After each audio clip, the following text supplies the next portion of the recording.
مکہ کے گرم ریتیلے راستوں میں ایک ایسا شخص چل رہا تھا جو سچ کی تلاش میں تھا۔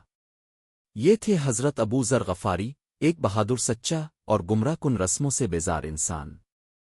انہیں خبر ملی کہ مکہ میں ایک شخص آیا ہے جو ایک خدا کی بات کرتا ہے، انصاف کی بات کرتا ہے اور انسانیت کو آزاد کرنے آیا ہے۔ ابو ذر نے سوچا، یہ کون ہے؟ کیا واقعی وہ سچ پر ہے؟ خاموشی سے مکہ پہنچے۔ کئی دن لوگوں کی باتیں سنتے رہے۔ کوئی اسے جادوگر کہتا، کوئی شاعر، مگر ان کا دل مطمئن نہ ہوا۔ آخر ایک دن رات کے سناٹے میں وہ اس عظیم ہستی کے سامنے جا پہنچے، رسول اکرم۔ اپنے قرآن کی چند آیات پڑھ کر سنائیں۔ انہی لمحوں میں ابو ذر کا دل نور سے بھر گیا۔ وہ فوراً بولے، گواہی دیتا ہوں کہ اللہ کے سوا کوئی معبود نہیں، اور آپ اللہ کے رسول ہیں۔ یوں حضرت ابو ذر غفار نے اسلام قبول کیا۔ سچ کی تلاش نے انہیں دنیا کی سب سے عظیم روشنی تک پہنچا دیا۔